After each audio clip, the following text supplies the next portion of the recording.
Well, it's Friday, and you know what that means. That means we get to review more of the best of the Super Juniors by New Japan Pro Wrestling. We're going to see who else gets eliminated as we get through the halfway mark. However, we're going to see who actually leads in the best of the Super Juniors till then. But we're also going to review AEW Rampage. As you know, we're almost 1 week away from Double or Nothing, one of the biggest pay-per-views of AEW's history, and not to mention the very first show they ever held. And then after that, we level up on see who's gonna level up on NXT Level Up. And of course, to cap it up, we got some news updates to tell what's been going on in the world of pro wrestling.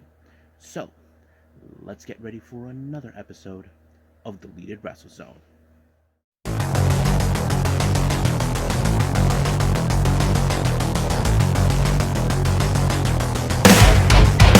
Are you ready?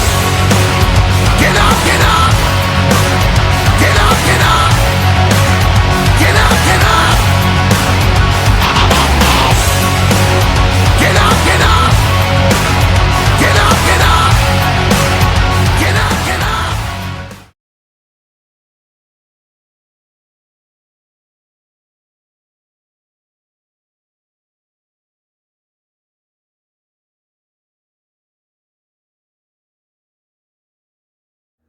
Welcome everybody to Deleted Wrestle Zone, all things that is pro wrestling with AEW, NXT, New Japan Pro Wrestling, Impact Wrestling, the National Wrestling Alliance, various promotions, wrestlers, matches, and championships. I am your host, J-Rod here. So, let's begin with New Japan Pro Wrestling as we continue with more of the best of the Super Juniors. As you know, we saw a couple of eliminations in the last time we saw. However, more has now popped up on this one, and we'll explain each of them as we get closer and closer. Now, our opening match is the B block. We have Clark Connors taking on Master Wato. Now, we know Master Wato has picked up some good impressive matches, but however, Clark Connors has picked up a few here and a few there, but however, he has been on a losing streak on certain occasions. On the occasion, he decides to take retribution over that. So, let's talk about that a little bit. Um, so basically, this match was a bit of hard hitting, but somehow Master Wato was able to overcome it by applying his finisher, the Suten Tsukaku German suplex, which always helps him out to finish off, and it was over right from there. Now we jump into the A block. We have Doiki versus Taguchi. Now, I mentioned this before. Taguchi is already out of the tournament since he was winless the entire time. I thought this was a very impressive thing. But however, the most of the story is Doiki, who is still alive in this particular tournament. As you know, some people say he could possibly make it, but however, we're not sure if that's the case in this type of tournament. But he was able to apply the suplex de la Luna, which is like a suplex German suplex in this particular tournament, but he was able to pick up the match, and not to mention making his proud papa very happy. I'm talking about Milano Collection. Now we jump into Block B. We have Robbie Eagles versus Kevin Knight. Now this is another interesting matchup as we speak. But Robbie Eagles has shown a lot of promising, including Kevin Knight, but it was Robbie Eagles who picked up the win when he applied, of course, the Ron Miller special submission that forced, of course, Kevin Knight to tap out. Next up, we have Show versus Titan. But you know these type of matches, whenever Show is there, that SOB Evil is going to be there, try to help out. There are moments they act like they're not friends, they are friends, they're not friends, it gets a little confusion, but you're like, you guys are playing tricks on everybody. And of course it did work, and then it kind of did happen that way. And of course Show used the wrench, but unfortunately Evil used the chair, that effing idiot, chair onto Titan, but also allowing for Show to apply shock arrow to put him away, giving him another good victory in this one, which is sucks. But I highly doubt he's gonna make it all the way through. But Titan, you definitely know he's gonna get revenge against him because they removed his max. He's not gonna trade likely for this one. Next up, we got Francesco Ikera taking on Yoshinobu Kanemaru. Now, this is a very difficult match that you definitely know. One thing, it started with Kanemaru attacking Akira right away, but however, in this particular match, it was an unorthodox, one of the unexpected moves that many wrestlers have used. We're talking about the inside cradle that allowed for Francesco Akira to win. However, it's already been told that Kanemaru is mathematically out of the tournament, so basically he will not be able to advance any further since he did not have the necessary points. Next up, we have Bushi versus Yo. Now, these two guys have history not only in both singles competition but also in tag team competition. Yo did defeated Bushi once before when he came back from excursion, but since then he's been unable to beat him. So this is more like, how do I say, could Yo break that curse or whatever you want to call it? Luckily, he was able to do that when he applied the direct drive, giving him a good win. So he is still alive in this particular match. Uh, Sorry, my paperwork is messed up. Then our next match, we go back to Block A. We have Taiji Shimori and Mike Bailey. Now, this is a much interesting match because, as you know, Mike Bailey, he's an impressive wrestler, and as for Taiji Shimori, he is one of the most amazing junior heavyweights we have seen so far. Of course, Taiji Shimori is not afraid to cut any corners, but even though he doesn't use any help, he does things. He even removed the safety of the corner buckle on one side, but however, he was unable to escape from the kicks until he was about to do a spinning roundhouse kick, which he got out of the way, but of course used it. But it took many times over for Taiji Shimori to apply the bone lock and finally force him to tap out. So this is a very hard match for him to be in. Now our next match, we have Dan for the B block, Dan Maloney versus Desperado. You know this is another hard-hitting match. Now Dan Maloney, he is a beast from what you can tell in the ring, but Desperado, he is one of the aces of the junior heavyweight division. That is something we have seen so far, but however, was he able to apply anything? In this case, Desperado applied the numero dos on him and forced him to submit. However, it was already announced that Dan Maloney is now mathematically out of the tournament as well, so he will not be able to advance any further. So that means one of 3 members of the United Empire Junior Heavyweight Division is out. So the only ones that are still alive so far is Akira and TJP. Now, speaking of TJP, we jump into to A block in our main event. TJP takes on Hiromu Takahashi. Now, this is a good opportunity for him. Now, keep in mind, if he able to pin Hiromu Takahashi, he could have an opportunity to have a title shot for the junior heavyweight title. That is a good thing in case if he doesn't win the entirety of the tournament. But however, Hiromu is the kind of guy who refuses to stay down, refuses to quit, no matter what TJP tried. He even tried the Black Mamba. It did not work. He tried the Point stretch. It did not work. But however, Hiromu was able to overturn everything and then applied the time bomb, and it was finally over. So basically, TJP would have been close enough to try the pin him, but it's no use for him. So basically, he was dealing with the best junior heavyweights right now in New Japan. So that's pretty much how it goes. I think that's pretty much it right now with New Japan. Let's move on with AEW Rampage.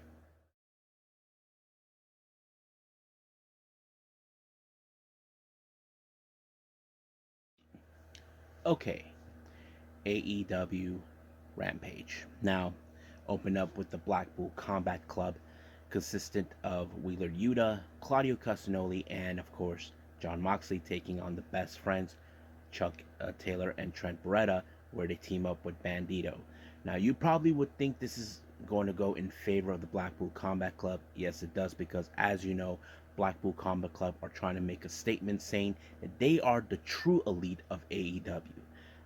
But of course, I could say that Best Friends and Bandito really did put up a good fight. However, I did like how Chuck Taylor applied the seatbelt onto Wheeler Yuta, but apparently he was saved by Moxley. So that kind of sets in, but it was the rocket ship applied onto Wheeler Yuta and landed on Taylor that allowed for the Blackpool Combat Club to pick up the win. Now our next match is the TBS title in a open challenge. It's Jade Cargill. She opened up with Danny B.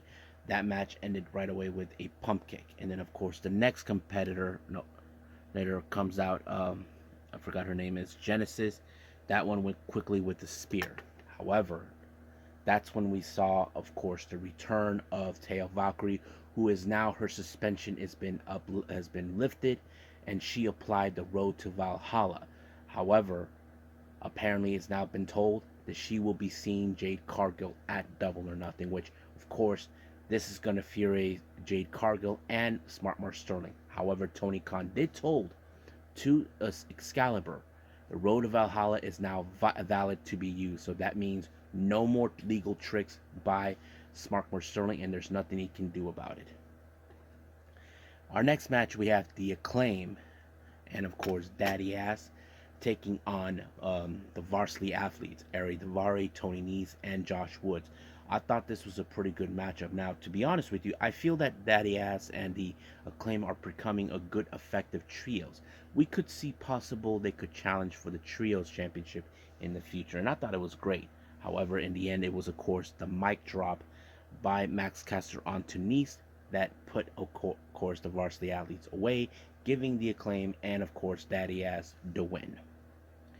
Now, once again, QTV, as you know, QT Marshall has announced that everybody will be involved in the Blackjack Battle Royale, which is good. And however, they even make some announcements of their participation in the AEW Collision event that takes place in June.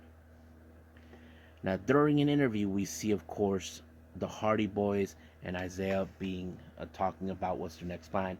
Ethan Page, who tried to make peace with them, well, we should have known that there was peace. It was a sneak attack by him and the Ass Boys out of nowhere, and they even injured Isaiah Cassidy.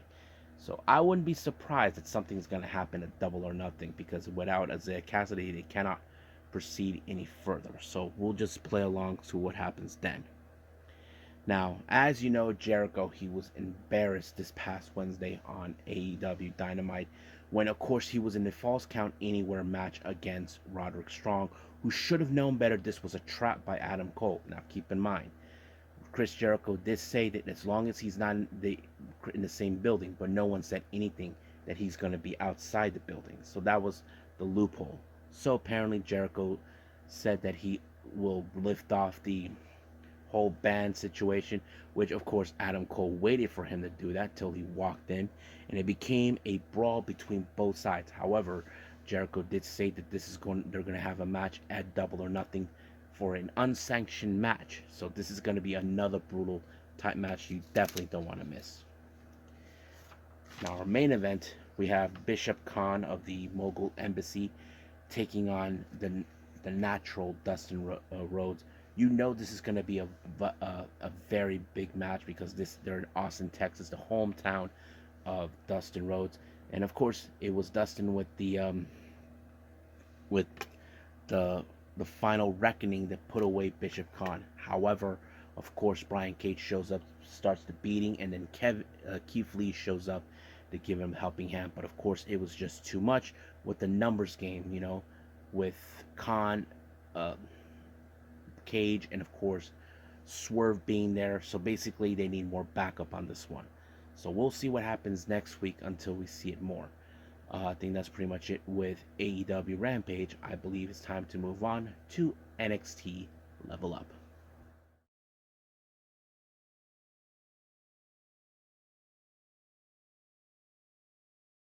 Okay, so who levels up on this latest episode of NXT Level Up? Let's find out. Our opening match, we have Eddie Thorpe versus Kale Dixon. Now, Eddie Thorpe has been undefeated since arriving to NXT Level Up, and not to mention he's facing a very cocky individual who doesn't seem to care if he wins or loses as long as he gets something out of return. Now, you probably think this would be a much easier challenge. You know, we know Kale Dixon has every tool in the world to try to win this match. However, Eddie Thorpe has the much better experience than he is. But it took I don't know what Eddie Thorpe calls his move. It's more like a jumping up to an elbow, and then of course he finished off Kill Dixon, giving him win. But as this moment forward with Eddie Thorpe, he remains undefeated on NXT Level Up. Now we see a very interesting interview that leads to a match. We have Wendy Choo teaming up with Kalani Jordan. Now, if you guys remember clearly, last week Wendy Choo faced off against Kalani Jordan and won. But what led to them to unite, according to what they said in during the interview with Kelly, apparently Jordan was being picked on by none other than their opponents, Lola Vice and Electra Lopez, and the person who stepped up to defend Kalani Jordan is none other than our favorite little sleeper, of course, Wendy Choo. So Wendy Choo became her new friend. And of course, the Benny perks of what it is with Wendy Choo, but she's a lot of fun.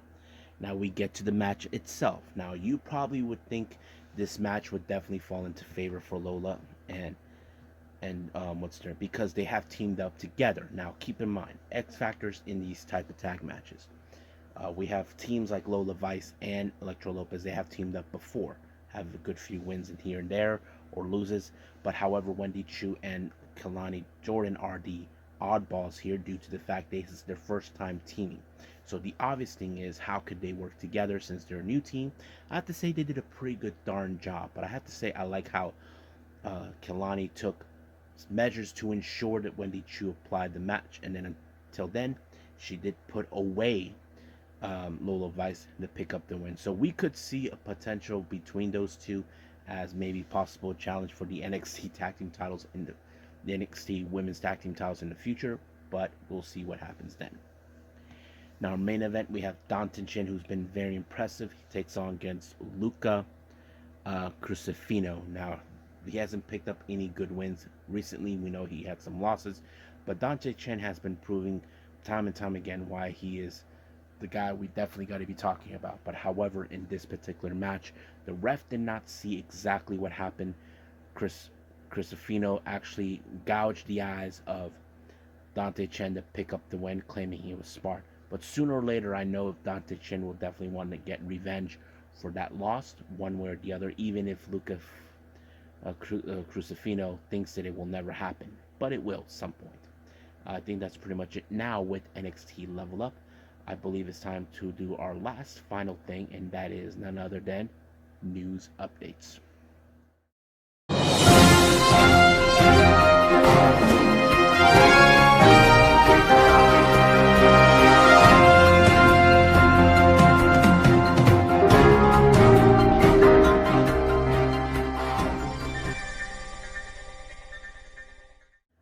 Okay, welcome to our news updates. So this is what we have.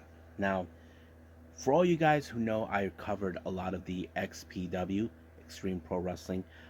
Drake Younger, who according to Fightful Select, has announced that he will be retiring from in-ring competition. This was a very interesting announcement from him. Now it's still unclear what he's going to do afterwards, but he said in-ring competition, so that means he will be involved in wrestling, but at some type of role. We don't know. We've seen these type of wrestlers before. I don't even know what was the indication of why he's gonna retire in ring, but we'll see what happens then. For all you guys may or may not have heard, recently Sareee has been taking a lot of bookings outside since returning to Japan. The much recent one she has been announced will be involving at an event in June 4th for the Evolution, which is the all-girl promotion that's started by Suwama and Shuji Ishikawa from All Japan. Now we're going to talk a little bit about those. Evolution did announce on that very same day that about this particular event. This is going to take place, I think, in Shinkiba, I believe. They announced who's going to participate.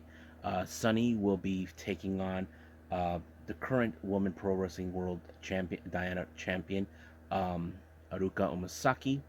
Zones will take on Aniki Ryu Mizunami, and Chi-Chi has now got the lucky draw where she faces Sareee, formerly known as Sareee, and this is going to be good to watch. Now, our next update we have for the West Coast Pro Kid Zombie that takes place on the 5th of June. Sam Laterna has been announced to be part of the media crew for this particular event, so this is going to be awesome for West Coast Pro to have her.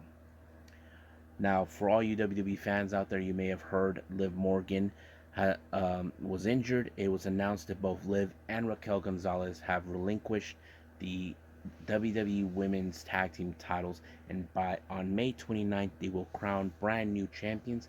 It's still unclear what it is. I'm sure there's going to be plenty, but till then, we'll find out. Now, a final update: Spark Yoshi Puruso of America has announced for their Ignite West show on the 16th of June, Vipers will be involved.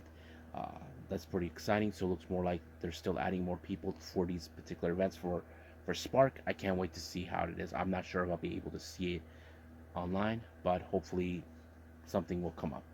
I think that's pretty much it right now for our news updates. So let's just call it a day. All right. I hope everybody enjoys this episode. Coming up, we do have more on. We have, of course, the latest Choco Pro show coming out, 312, I believe, and of course, we have more of the World is a Vampire tour by the NWA. That's going to be interesting to watch.